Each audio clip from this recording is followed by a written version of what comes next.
This story is told using a variety of flashbacks. So, to prevent confusion, when you hear this sound, that means it's the beginning or end of a flashback. Enjoy.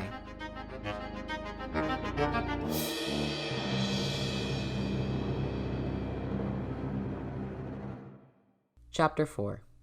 Adam. I hear them talking about me. They think I can't hear them, but the door is cracked and I can hear every word they say. So, what are the results? She's definitely on the spectrum. I hear my mom make a weird sound, like maybe she's gasping, and my dad speaks. Well, it must be like Asperger's, right? Because she's so high-functioning. Asperger's is an outdated term. I don't like to use functioning labels, but I guess you could say Belle is more on the vocal side of the spectrum. There is a pause, and I hear nothing for a moment. This doesn't mean that she won't grow up without challenges, but you have a bright kid here, Mr. and Mrs. Peterson. Another pause. So what can we do? I hear my mom say. Her voice sounds the way it does when she's running late to work. Well, I put together this packet for you with information about different support groups and organizations you can look into to learn more about it, and... Should we pull her out of school and do homeschooling? Special ed? If you feel that's necessary. Listen, the biggest thing you can do for Belle is to listen to her. There's no one more important in educating you on this than her. Every kid on the spectrum is different, and so are their needs. It's just about listening to them and learning about what makes them comfortable. There isn't a one-size-fits-all protocol for this. The doctor explains. There is silence again, and I pick at the loose string on the bottom seam of my shirt. I hate seams. They make everything uncomfortable. Okay. My mom says. The doctor and my parents exchange a few more words, and the door opens. My mom and dad come out of it and smile at me. I don't know why they are so happy. They didn't seem happy a minute ago. Hey, honey. My mom crouches down and puts her hands on my knees. How do you feel? I don't like this shirt. It's stringy, I tell her as I show her the seam. She laughs, and I don't know why she laughs, because what I said wasn't even funny. We'll get you a new one, okay? She says. Okay, I reply. How about we go to the garden center? We can get a new cactus for your collection. She's confusing me now. I thought you said that I didn't need any more cacti, I retort. She squeezes my knees. I hate when she does that. Well, I changed my mind. She pats my legs as she stands up, and I scrunch my face because I hate the way that feels. You ready to go? I nod and I stand up, following her outside. Is she being so nice to me because of what the doctor said? Belle? I hear a voice say. I ignore it. They're not supposed to call me that. I don't respond to that name anymore. Belle? The voice says again. I close my eyes. I'm trying to listen to my music. I don't want to talk to them. Suddenly, one of them taps on my shoulder and I look up at him. Belle, can you take your headphones off? Your brother is almost here to get you. He tells me. I take my headphones off. I hate being in places like this with them off, though. It's loud and there are so many people talking and it's overwhelming. My name's not Belle, I say. They should know I don't go by that name anymore. Mrs. Landy was supposed to tell them. She said she would tell them, so why do they keep calling me by that name? My name is not Belle. It's Adam. Sorry. The man stammers. I just want to go back home. I don't want to be in the stupid police station wearing these uncomfortable clothes. I hate wearing jeans, but they told me I had to wear something more presentable than my sweatpants. Dad wouldn't have made me wear these clothes. He wouldn't have made me take off my headphones. He wouldn't have called me by the wrong name. I look up as I see Jesse walking through the doors of the precinct. It's the first time I've seen him in almost 2 years, and he's late. He's always late. And, to top it off, he's hungover. I can tell already.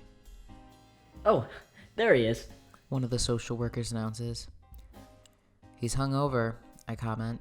The other, female, one looks at me. What makes you say that? She replies. He's wearing sunglasses inside, I answer. He was probably up partying last night. That's all he does. Dad didn't drink. Dad wouldn't have been hungover. He wouldn't have been late to pick me up. Adam! I hear Jesse call out. I stand up and grab my bag, and Jesse exchanges a couple greetings with the social workers. I overhear their conversation as I put my headphones in my backpack. I believe his case file mentioned that he was on the spectrum. The female social worker tells Jesse. I don't even understand why that's even relevant. He already knows, and it's not like it changes everything. Why do neurotypical people insist on treating me like some kind of occupational hazard? I can hear you, and he already knows. You don't need to warn him, I snap as I walk toward the front door. I don't want to be in this stupid police station anymore. It's loud, and the people are annoying. Yeah, I know. Thanks, though. Have a good day. Jesse stammers as he runs to catch up with me. We push out of the doors, and I shield my eyes from the sunlight as I curse myself for putting my headphones away. It's even louder out here. I hate it. Ashland was quiet and small, and it was just better. Everything was better in Ashland with Dad. Hey, so are you hungry? I was thinking we could get lunch and then maybe we could go play mini golf or something. Do you like mini golf? Jesse says as we walk down the street. It's hard to even listen to him right now. The cars are giving me a headache, and we keep almost running into people. Why can't they stay on their side of the sidewalk? You're supposed to stay right. Is that so hard to do? I'm tired, and I just want to watch my shows, I reply to Jesse. I hear him attempt to say something, but he's interrupted, suddenly, when he runs into someone. Oh, sorry. Sorry. I look at the stranger as he picks up the books he was carrying. I immediately notice the bright, purple glow emanating from the center of his chest.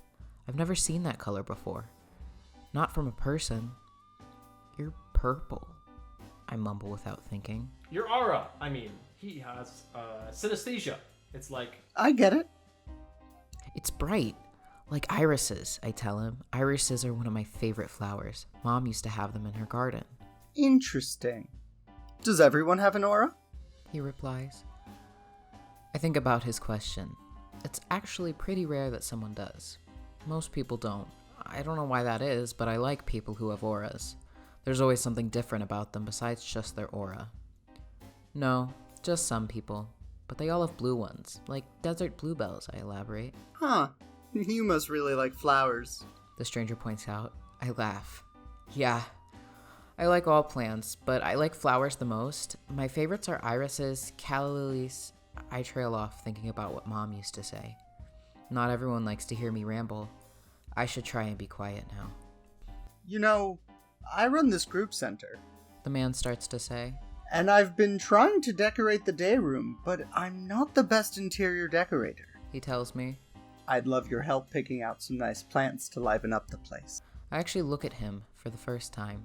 He's only a bit taller than Jesse, and I notice his black hair and dark brown eyes. They aren't natural. I can tell by the look of them that he's wearing color contacts. I watch a lot of videos from cosplayers online who wear color contacts. I wonder what his real eye color is. Then I register that he's continued speaking. I could even pay you to be my interior designer.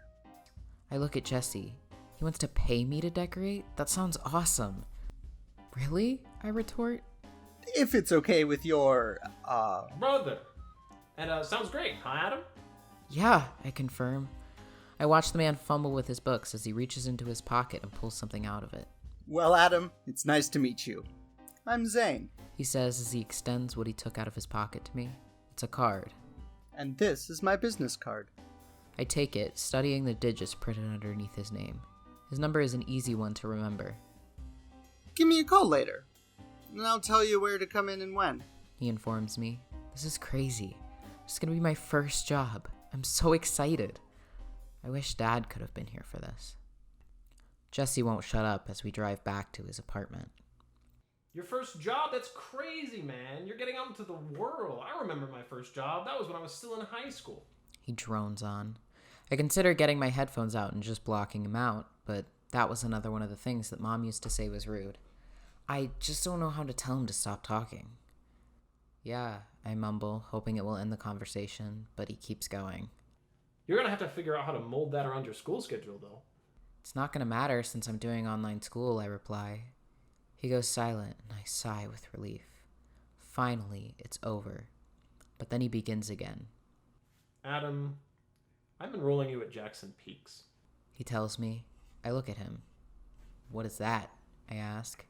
It's a public school in our area. I can't believe he just said that. I don't go to public school. I've never gone to public school. What? Why? I'm supposed to go to online school. I don't like public school. Dad didn't... I don't have Dad's money. I can't afford that, Adam. Jesse cuts me off. I hate this. I hate being here. Why did Dad have to die? This isn't how things were supposed to go. It's not gonna be that bad. We can ask for accommodations. And... You don't even care, I hear myself say, but I don't feel like I'm really all there. I miss Dad. I want to be with him. I don't want to be here with Jesse. Jesse doesn't know me. He doesn't know anything. Adam. He exclaims. I reach into my backpack and grab my headphones. I need to listen to my music. I don't want to talk to Jesse right now. He doesn't listen to me anyway. I'm not supposed to go to public school. I don't like it there, and it makes me feel overwhelmed. I feel tears well up in my eyes. I'm so frustrated. Why did Dad have to go? He would have known what to do. He would have made things better. I miss Ashland. I miss my cactus collection. They wouldn't even let me take them with me after the accident. Mrs. Landy said she would take care of them after I left, but she doesn't know how to take care of them as well as I do. They need a specific amount of sunlight and a specific amount of water, and I doubt she knows exactly where to put them in the window so they can get that. As we drive down the road, I look at my reflection in the side view mirror. I look at my aura. I've never seen someone with an aura like mine. I don't like it. There's something off about it and the darkness it carries. And something about it seems to move.